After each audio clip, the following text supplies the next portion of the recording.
बिस्मिल्लाहिर्रहमानिर्रहीम। अस्सलाम वालेकुम क्लास। आज का हमारा टॉपिक है एवोगैड्रोस लॉ। चैप्टर है हमारा गैसेस और क्लास है फर्स्ट ईयर। सबसे पहले हम देखते हैं कि ये लॉ किस साइंटिस्ट ने दिया था। इटालियन फिजिस्ट था एमिडस एवोगैड्रो। 1811 में उसने प्रपोज किया था ये लॉ। और क्या स्टेट करता है ये लॉ कि जी a given volume of any gas at fix temperature and pressure must contain the same number of independent particles. कोई भी वॉल्यूम आपको पर्टिकुलर वॉल्यूम, वो 1 dm³ हो सकता है, वो 5 dm³ हो सकता है, कोई भी volume, particular volume, fix temperature, pressure temperature को फिक्स करना है। तो उसमें जब हम नंबर ऑफ मॉलिक्यूल्स की बात करते हैं या नंबर ऑफ पार्टिकल्स की बात करते हैं तो वो सेम होंगे। दीज पार्टिकल्स में बी एटम्स, मॉलिक्यूल्स और बोथ। अब प्रॉपर डेफिनेशन हम देखते हैं एवोगैड्रोस लॉ की। Equal volumes of all the gases at the same temperature and pressure must contain equal number of molecules। यानी equal volume हमने लेने हैं। गैसेस, नाइट्रोजन, ऑक्सीजन, हाइड्रोजन, कोई भी गैस हो सकती है। At the same temperature and pressure, STP standard temperature pressure हमने लेना है। और गैसेस याद रखें स्टूडेंट्स कि यहाँ पे हम गैसेस कौन सी लेंगे। We are talking about ideal gases. Ideal gases की बात कर रहे हैं यहाँ पे हम। तो उनके अंदर नंबर ऑफ मॉलिक्यूल्स इक्वल होंगे। इन अदर वर्ड्स हम ये कह सकते हैं कि वॉल्यूम जो है वो डायरेक्टली प्रोपोर्शनल है एन यानी नंबर ऑफ मोल्स के। अगर हम प्रोपोर्शनैलिटी साइन ख़त्म करें तो यहाँ पे V is equal to K N आ जाएगा। और in another form we can say कि V1/N1 is equal to V2/N2। ये एवोगैड्रोस लॉ की मैथमेटिकल फॉर्म है। अब सिग्निफिकेंस क्या है एवोगैड्रोस लॉ की। Exact number of particles in 1 mole of an ideal gas is 6.02 into 10 raised to power 23 particles per mole. In case of monoatomic gases, it should be 6.02 into 10 raised to power 23 atoms per mole. क्योंकि monoatomic gases जो हैं they comprises of atoms. Mono mean 1, मतलब helium है जिस तरह से monoatomic gas है, तो उसके केस में हम एटम्स पर मोल लेंगे। डायटॉमिक या पॉलीटॉमिक गैसेस के लिए हम क्या कहेंगे कि 6.02 इंटू 10⁻23 मॉलिक्यूल्स हैं पर मोल। अब यहाँ पे देखिए हम एलैबोरेट करते हैं थोड़ा सा एग्जाम्पल के थ्रू कि 1 मोल ऑफ हाइड्रोजन एटम में का मास कितना है 1.008 ग्राम और एटम्स कितने हो जाएंगे 6.02 इंटू 10⁻23 एटम्स ऑफ हाइड्रोजन। अब मॉलिक्यूल ले लें अगर हम हाइड्रोजन का और हम कहते हैं कि जी 1 मोल ऑफ H2 गैस, तो उसका मास कितना हो जाएगा। एक एटम का अगर ये था तो 2 एटम्स के लिए 2.016 ग्राम होगा। और मॉलिक्यूल्स अब हम बताएंगे 6.02 इंटू 10⁻23 मॉलिक्यूल्स।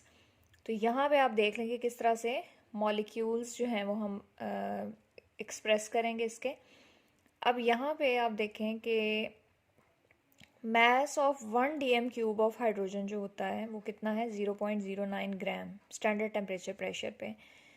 तो 1 ग्राम हाइड्रोजन का मास अगर हम देखें तो वो कितना हो जाएगा 1/0.09। और यहाँ पे बेसिकली हम वॉल्यूम बताना चाह रहे हैं। 1 dm³ का मास कितना है 0.09, तो 1 ग्राम का कैसे आ जाएगा 1/0.09।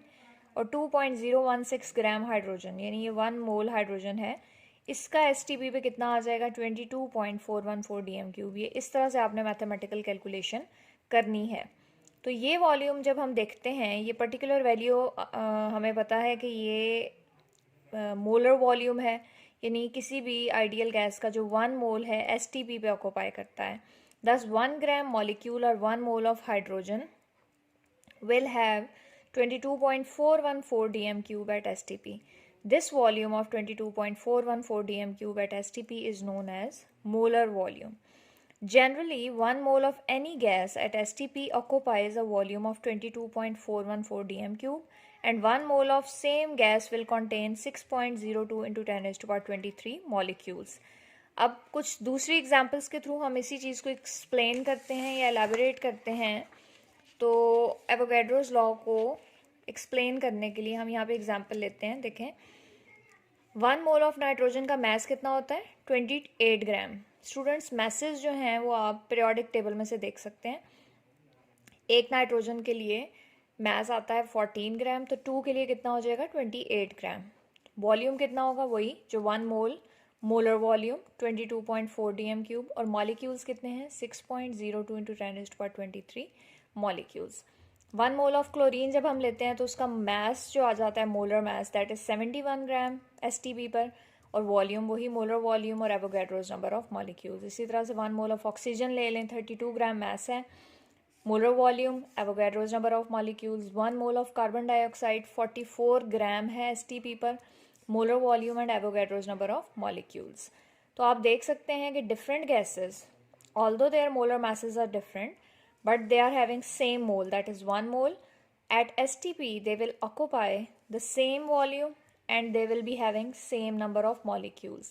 So in this way molar volume is related to Avogadro's law, या हम Avogadro's number of molecules जो हैं वो उनको रिलेट कर रहे हैं कि किस तरह से वॉल्यूम, फिक्स्ड वॉल्यूम के अंदर फिक्स्ड नंबर ऑफ मॉलिक्यूल्स होते हैं। यहाँ पे हम कैलकुलेट कर सकते हैं number of molecules for 1 dm³ of hydrogen, helium, nitrogen, oxygen and CO। सब गैसेस के लिए सेम कैलकुलेशन होगी। कैसे करेंगे हम कैलकुलेट, हम कहते हैं कि 22.414 dm³ of any one of these gases have number of molecules is equal to 6.02 into 10⁻23 molecules। यहाँ पे हम लिख देते हैं molecules। तो 1 dm³ में फाइंड करने के लिए हमें क्या करना होगा, हम एवोगैड्रोज नंबर को डिवाइड करेंगे मोलर वॉल्यूम से। So we have got the value 2.68 into 10⁻22 molecules. तो यहाँ पे 1 dm³ में भी 1 dm³ ऑफ, चाहे आपके पास हाइड्रोजन है, हीलियम है, नाइट्रोजन है, ऑक्सीजन है या CO, सब में नंबर ऑफ मॉलिक्यूल्स सेम होंगे। Message of gases don't affect volume. यहाँ पे आप ये बात याद रखें कि मैसेज जो हैं वो अफेक्ट नहीं करते वॉल्यूम को, because molecules of the gases are widely separated from each other at STP। अब STP क्या है, standard temperature pressure, temperature 0 degree C और 273.16 केल्विन, प्रेशर 1 atm है। अब जो गैसेस के मॉलिक्यूल्स हैं उनके फार अपार्ट होने को हम इस तरह से ले सकते हैं कि 1 molecule is approximately at a distance of 300 times its own diameter from its neighbours at room temperature. So students, that's all about Avogadro's law.